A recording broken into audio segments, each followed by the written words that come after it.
नमस्कार दोस्तों, स्वागत है आपका हमारे यूट्यूब चैनल पे। और आज हम बात करने वाले हैं आज की तारीख 9 जनवरी 2023 के डेली फैक्ट्स के बारे में। और ये फैक्ट्स जो है एग्ज़ाम के लिए बहुत ज़रूरी होते हैं। और हम इस वीडियो में डिस्कस करने वाले हैं डेली फैक्ट्स के साथ में जुड़े जीएस के फैक्ट के बारे में। और आज का जो पहला क्वेश्चन है वो है, स्प्रिंट पहल किससे संबंधित है? स्प्रिंट इनिशिएटिव किससे संबंधित है दोस्तों? तो ये संबंधित है भारतीय नौसेना से। और भारतीय नौसेना का जो एक पहल है, ये इसमें स्वदेशी तकनीकी के उपयोग को बढ़ावा दिया जाएगा, जिसके लिए ये सेना चाहती है कि उसकी सेना में मानव रहित नाव जो है, मानव रहित नाव, लड़ाकू विमान जो है मानव रहित होने चाहिए, ऐसे नाव का विकास करना चाहती है। जिसके लिए इन्होंने सागर डिफेंस इंजीनियरिंग प्राइवेट लिमिटेड के साथ में एक समझौता किया है। और ये जो पहल है, इसका जो इनिशिएटिव जो है, इसका जो अनावरण है वो पीएम मोदी के द्वारा जुलाई 2022 में किया गया था। और इसमें सिर्फ स्वदेशी तकनीकी को बढ़ावा देना ही मेन मकसद है, भारतीय नौसेना से ये संबंधित है। चलते हैं क्वेश्चन नंबर 2 की तरफ। क्वेश्चन नंबर 2 है आपका, भारत किस देश के साथ प्रथम वायु अभ्यास, जिसका नाम है वीर गार्जियन 2023, ये आयोजित करेगा? तो ये हमारा जो देश भारत है वो अपने मित्र जापान देश के साथ में वीर गार्जियन 2023 आयोजित करेगा, जो एक वायु अभ्यास है। और ये एक पहला है भारत के साथ में, तो इसको याद करना ज़रूरी हो जाता है। और ये 12 जनवरी 2023 से 26 जनवरी 2023 तक चलने वाला है। और ये जापान के ही हायाकुरी एयरबेस में होगा। तो ये है वीर गार्जियन 2023, जापान के साथ में 12 जनवरी से 26 जनवरी के बीच में होगा ये। क्वेश्चन नंबर 3 है, अंतर्राष्ट्रीय पतंग महोत्सव 2023 किस राज्य में मनाया जाएगा? दोस्तों, ये मनाया जाएगा गुजरात में। और ये कैसा है? अंतर्राष्ट्रीय पतंग दिवस है, ये मनाया जाता है। और ये ज़्यादातर होता है 14 जनवरी को। 14 जनवरी को आप जानते हैं कि ये एक मकर संक्रांति का दिन होता है। तो मकर संक्रांति के दिन ही यहाँ पतंगें उड़ाई जाएंगी। और करीब 800 पतंग उड़ाने का खेल है ये। 800 पतंग से ज़्यादा यहाँ पे पतंग उड़ाई जाएंगी। बहुत सारे देश यहाँ पे भाग लेने वाले हैं। और जो इसका मोटो है आप G20 इंडिया के तहत, वो है एक पृथ्वी, एक परिवार, एक भविष्य। और ये 8 जनवरी से शुरू होकर के 14 जनवरी तक चलने वाला महोत्सव है। बढ़ते हैं क्वेश्चन नंबर 4 की तरफ। ये है, उत्तर प्रदेश किस स्थान पर स्वतंत्रता सेनानी चंद्रशेखर आज़ाद की याद में एक संग्रहालय बनाने जा रहा है? कौन सी जगह है जहाँ पे उत्तर प्रदेश जो है चंद्रशेखर आज़ाद की याद में एक संग्रहालय बनाएगा? तो उसका आपका जो आंसर है वो है उन्नाव। और ये आज़ाद की 117वीं जयंती के उपलक्ष्य में होगा। और इसकी घोषणा उप मंत्री ब्रजेश पाठक ने किया है। और जो संग्रहालय है उन्नाव जिले के बदरका गांव में बनाया जाएगा। बताते चले आपको कि इनका जो जन्म है चंद्रशेखर आज़ाद का, वो हुआ था 23 जुलाई 1906 को। और 27 फरवरी 1931 को प्रयागराज में अंग्रेजी साम्राज्य के साथ मुठभेड़ में इन्होंने अपने आप को गोली मारी थी ताकि गिरफ्तार ना हो। ठीक है, तो उनकी याद में उन्नाव जिले में एक संग्रहालय बनाया जाएगा। क्वेश्चन नंबर 5 है, जोशीमठ किस राज्य में स्थित है? जोशीमठ जो है अभी हाल में काफ़ी ज़्यादा चर्चा में है। तो जोशीमठ का मतलब ये है कि ये कुछ भूमि अवतरण के कारण ये जो जोशीमठ जो शहर है वो ज़मीन के अंदर धंस रहा है।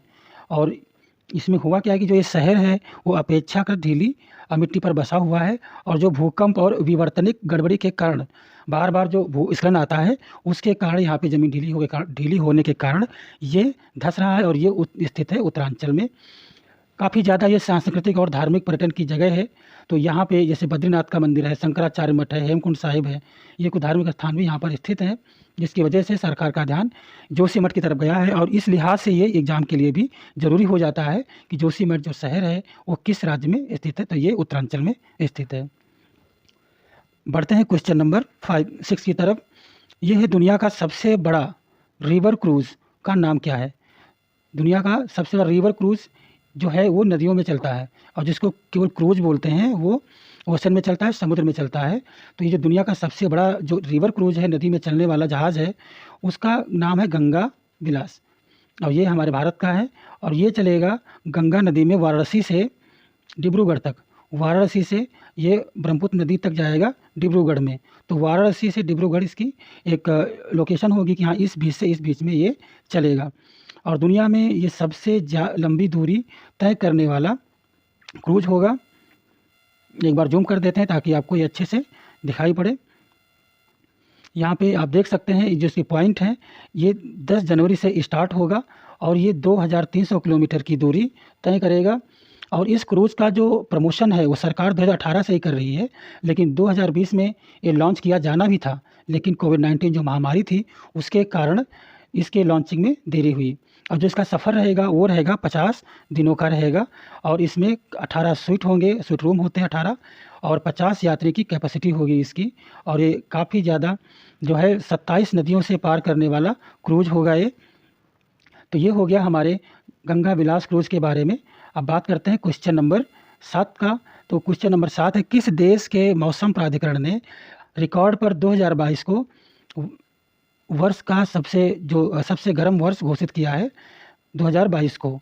तो कौन सा देश है? वो देश है ब्रिटेन। ब्रिटेन के मौसम विभाग जो है, मौसम विभाग ने 2022 को सबसे गर्म वर्ष घोषित किया है। क्योंकि इसमें क्या हुआ कि जो ब्रिटेन का मौसम विभाग है उन्होंने 19 जुलाई को तापमान में 38.7 जो 2014 का तापमान था और 2022 में वो करीब 40 से ऊपर पहुंच जाता है, 40 डिग्री सेल्सियस ये रिकॉर्ड किया है ब्रिटेन के मौसम विभाग के जो मौसम विभाग है उसने।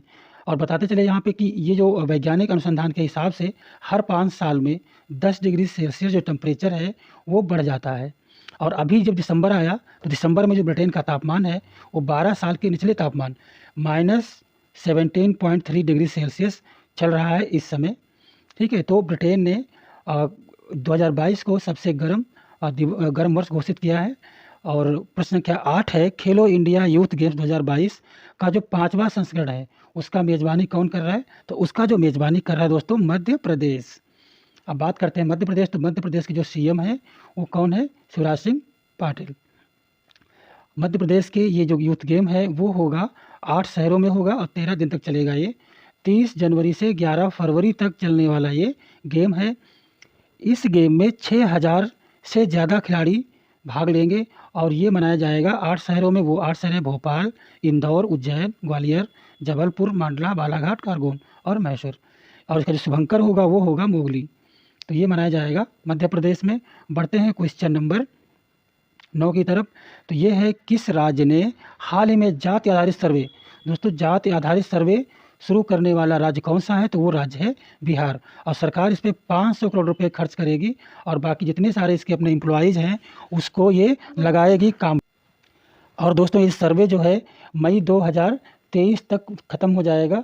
और इसमें जितने सारे बिहार के जो आंगनवाड़ी सेविकाएं हैं, जीविका दीदी होती हैं, ये काम करेंगी और ये मई 2023 तक पूरा फिनिश हो जाएगा जाति आधारित सर्वे। तो जाति आधारित सर्वे जैसे आता है तो आपको वहाँ पे बिहार का नाम आना चाहिए। ठीक है, बढ़ते हैं क्वेश्चन नंबर 10 की तरफ। ये क्वेश्चन है कुमार पोस्ट। दोस्तों कुमार पोस्ट कहाँ पड़ता है? सियाचिन में है एक कुमार पोस्ट। और कुमार पोस्ट में जो अभी सक्रिय रूप से जो तैनाती हुई है, पहली महिला ऑफिसर की तैनाती हुई है सियाचिन के कुमार पोस्ट पे।